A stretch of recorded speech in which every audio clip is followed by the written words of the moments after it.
हमारे चैनल से जुड़ने के लिए YouTube पर कादरी चैनल 11 को सब्सक्राइब करें। सुभान अल्लाह। ऐसे नहीं, थोड़ी सी जिंदगी पेश करके बोलो ना यार, या रसूल अल्लाह। ओफो यार, हद है। तुम तो वो हो कि कभी तेरे दहाड़ से मैदान फतह हुआ है।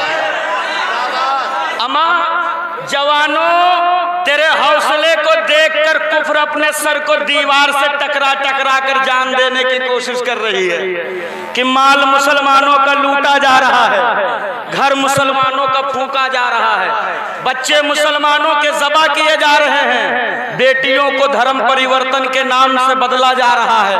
लेकिन तालीम से दूर भी इन्हें रखा गया है, मुफलिसी का कटोरा भी इन्हें थमा दिया गया है, गुर्बत का अड्डा भी इनकी आबादियों में जमा दिया गया है। मगर फिर भी कुफ्र हैरान है, इतनी तकलीफों के बावजूद भी नबी वाला अपने नबी से दूर क्यों नहीं हो रहा है? मुस्तफा वाला अपने नबी से दूर क्यों नहीं हो रहा है? आजम खान नूरी एक जुमला कहना चाहता है कि मियाँ टूटता वो है जो फौजी होता है, नबी का आशिक कभी झुका नहीं करता है। और जिसे यकीन ना आवे वो मेरे साथ 2 मिनट के लिए जरा मक्का चलकर देखे।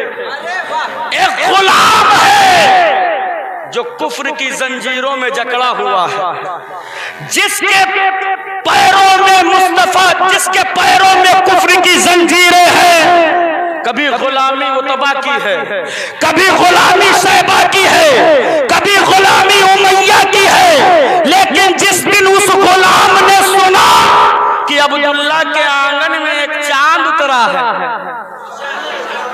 एक चांद उतरा है, जिसने झूले में लेटकर आसमान के चांद को खिलौना बना दिया है, जिसने उंगली के इशारे से डूबे हुए सूरज को वापस कर लिया, जिसने अपने उंगलियों से चश्के के घाइयों से चश्मे रहमत जारी कर दिया, जिसने बंद मुट्ठी में तंतरी को कलमा पढ़ने पर मजबूर कर दिया।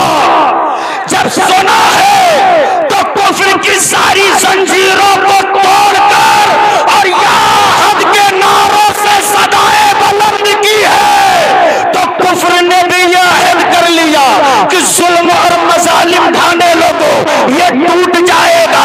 कभी कोड़े हैं, कभी पत्थर है, कभी घोड़ों से रौंदाया जा रहा है, मगर वाहरे बिलाल तेरे इस्तकामत को मेरा सलाम। बिलाल हबशी ने कह दिया जालिमों, कोड़े मारना है मार लो, जंजीरों में बांधना है बांध लो, मेरे जिस्म से खाल खींचनी है खींच लो, जमीन पर रगड़ना है रगड़ लो। क्या मतलब? बिलाल हबशी बता रहे हैं कि मियां हम नबी के फौजी नहीं, हम मुस्तफा के आशिक हैं, और हमारा जज्बा ये है कि जान तो दे सकते हैं लेकिन नबी का दिया हुआ ईमान नहीं दे सकते।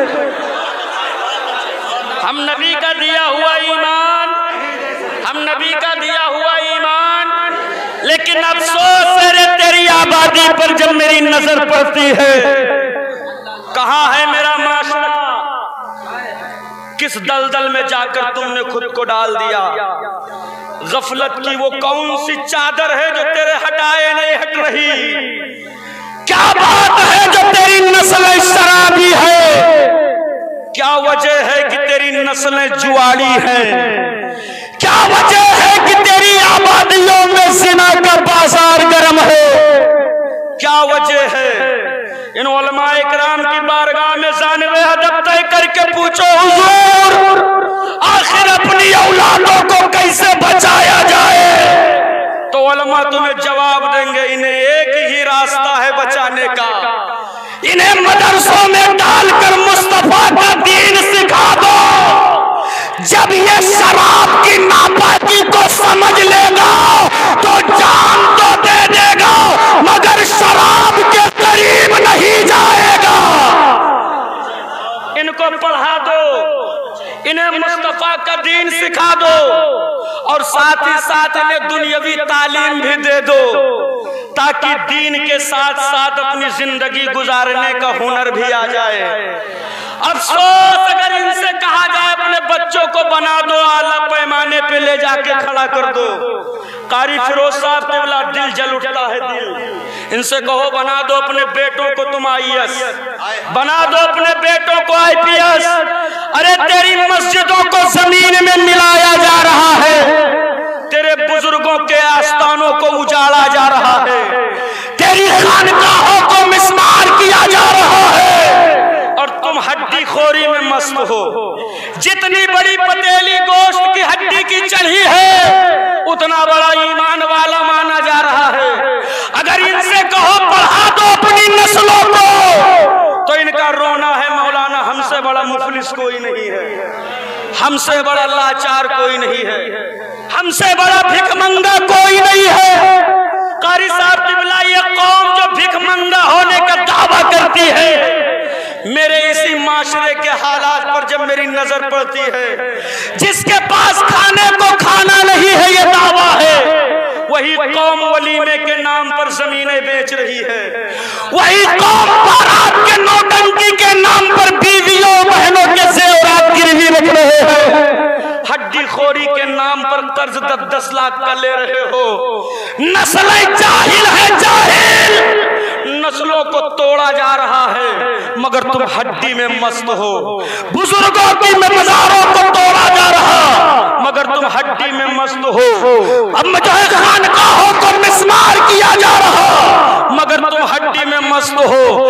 एक कौम मुस्लिम के जिया लो, अगर जिंदगी में इनकलाब लाना चाहते हो, बेचने का जमीन जज्बा रखते हो, बहुत शौक है तुम्हें जमीन बेचने का, तो निकलो मैदान में, बेचो जितना बेचना है मगर हड्डी खाने खिलाने के लिए न बेच, बारात की नौटंकी के नाम पर न बेच, बल्कि जमीन बेचकर उन्हीं पैसों से दिला दे अपने बच्चों को आला तालीम, बना दे उन्हें IAS, बना दे उन्हें IPS, ताकि कल जब तेरी आबादी की मस्जिद पर किसी गंदे की गंदी नजर पड़े तब यही बच्चा इमाम के कंधे से कंधा मिलाकर कह सके हजरत फिक्र करने की जरूरत नहीं है, अंदर जाए अकीदे का मुसल्ला बचा ले, कलम की जोर पर मस्जिद का मिनारा हम बचाएंगे।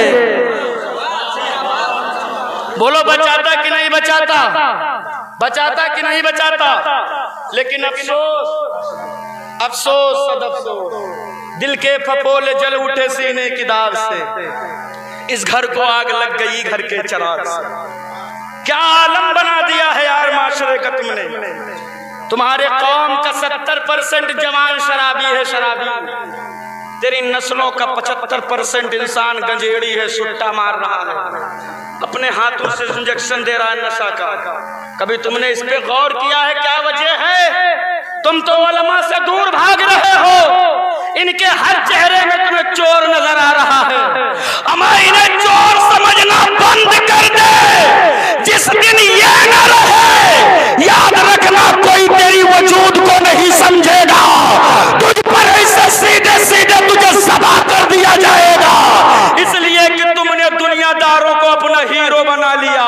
अमा तेरा कोई ऐसा हीरो होगा, तेरा कोई सलमान खान होगा जिसे तू अपना हीरो मानता होगा, और वो जो है मोबाइल की स्क्रीनों पर और टीवियों के स्क्रीनों पर नाच नाच कर तेरे मनोरंजन का काम कर रहा होगा। मेरा सलमान वो सलमान नहीं है, बल्कि हम सुन्नियों का सलमान तो वो सलमान है जो सलाखों के अंदर रह करके भी लब्बैक या रसूल अल्लाह का नारा बुलंद। मेरा वो सलमान है, उस सलमान को अपना हीरो मान लो जिसने मुस्तफा का तरीक पी लिया है, जिसने नबी का किरदार ठान लिया है। अगर उस सलमान का दामन पकड़ोगे तो इंशाअल्लाह जन्नत जाओगे, और उस सलमान का दामन पकड़ोगे तो जहन्नम मुकद्दर में लिख दी जाएगी। फैसला तुम पर है, तुमको इन सलमान को पकड़ना है या उस सलमान को पकड़ना है। तुमको नचनिया बनना है या नाचने से बाज आना है। तुमको इज्जतदार बनना है या अपनी इज्जत को टोकरे में रख करके बाजारों में बेचना है, ये फैसला आपको करना है। मेरे कौम के जवानों, मेरे बुजुर्गों, तेरे कौम का जवान जिसकी पेशानियों में सजदों की तड़प होनी थी, जिसके सीने में मुस्तफा की मोहब्बत का शमा रोशन होना था, जिसके जबान पर गाने के तर्ज नहीं मुस्तफा के दुरूद के नगमे होने थे, वो जवान कहाँ है? रात रात भर जिसको कयाम में खड़े रह करके अपने रब को राजी करना था, 3 बजे रात तक मेरे माशरे का जवान पबजी खेल रहा है, 4 बजे रात तक फ्री फायर में जिंदगियां तबाह कर रहा है, 2-2 बजे रात तक इंस्टा और फेसबुक पे रील देख रहे हो, फिर कहते हो कामयाबी नहीं मिल रही, फिर कहते हो तरक्की नहीं मिल रही। हमारी तरक्की मोबाइल के स्क्रीन में नहीं है, इज्जत मोबाइल के स्क्रीन में नहीं है। अगर यकीनन इज्जत का ताज अपने सर पे सजाना है तो पकड़ ले मस्जिदों का रास्ता, झुका दे अपने सर को, ये सारा गुंबदे खजरा का, और कह दे या रसूल अल्लाह मैं मुजरिम हुआ था, मुझे साथ ले लो कि रास्ते में है जा बजा खाने वाला। वाह वाह वाह, सुभान अल्लाह सुभान अल्लाह, वाह बहुत अच्छा बहुत अच्छा। मेरा ईमान है जिस इंकलाब का हम सदियों से इंतजार कर रहे हैं वो इंकलाब हमारे कदमों की ठोकर में पड़ी नजर आ रही है, लेकिन कब? नाच के नहीं। आजकल तो तेरे घर की शादियां होती हैं, जब तक रंडियों के ठुमके न लग जाएं शादियां मुकम्मल नहीं होती। ये हाल है तुम्हारा। चच्चा पैसा उड़ा रहा है, भतीजा पैसा उड़ा रहा है, नाना पैसा उड़ा रहा है, नवासा और नौज़बिल्लाह हजरत, मैंने तो यहाँ तक देखा है दादा और पोती को डीजे के पीछे डांस करते मैंने देखा। ये माशरा है तेरा, ये माशरा, ये तरीका खातूने जन्नत ने कौम मुस्लिम की बेटियों को सिखाया है। इसीलिए करबला के मैदान में 6 माह का असगर कटाया गया है। इसी दिन के लिए मुस्तफ़ा का खूबसूरत कासिम लुटाया गया है। इसी दिन के लिए नूरे नजरे फातिमा हजरत सैयदना अली अकबर की जवानी को कुर्बान कर दी गई है। क्या जवाब है तुम्हारे पास जब कल कयामत के दिन मौला ज़ैनुल आबिदीन तेरे गिरेबान को पकड़ कर अगर तुझसे पूछ लेंगे कि करबला की कुर्बानियां इसलिए हुई थी ताकि नाना की उम्मत शराब के करीब न जाए, ताकि नाना के उम्मत के आंगन में रंडियों के मुजरे न हो, लेकिन तूने मुजरे करके रूहे हुसैन को नाराज किया है। अगर कयामत के दिन मेरे आका ज़ैनुल आबिदीन ने गिरेबान पकड़ लिया और तुझसे पूछ लिया कि बता वो मंजर करबला के तपते हुए सहरे में खड़े होकर मैंने देखा है रे, जब 6 माह के असगर के गले में तीर छेदा जा रहा था, जब जवान अली अकबर के सीने से बर्छी और बर्छी के साथ कलेजा बाहर आ रहा था, जब खूबसूरत कासिम के हुस्न पर जालिमों के घोड़े दौड़ाए जा रहे थे, जब आला मोहम्मद का लाशा खाको खून पर तड़प रहा था, जब सैयदा सकीना के फूल जैसे चेहरे पर जालिमों के तमाचे पड़ रहे थे, जब सैयदा ज़ैनब के हाथों में हथकड़ियां डालकर जानवरों के नंगी पीठ पर बिठाकर उन्हें शाम का चक्कर लगवाया गया है, जब मुस्तफा के घर की इज्जत को बाजारों में नीलाम करने की नापाक सही की गई है, वो मंजर मैंने देखा है। आखिर ये कुर्बानियां क्यों हुई है? आखिर ये कुर्बानियां क्यों हुई है? क्या जवाब होगा तुम्हारे पास? नारे तकबीर, नारे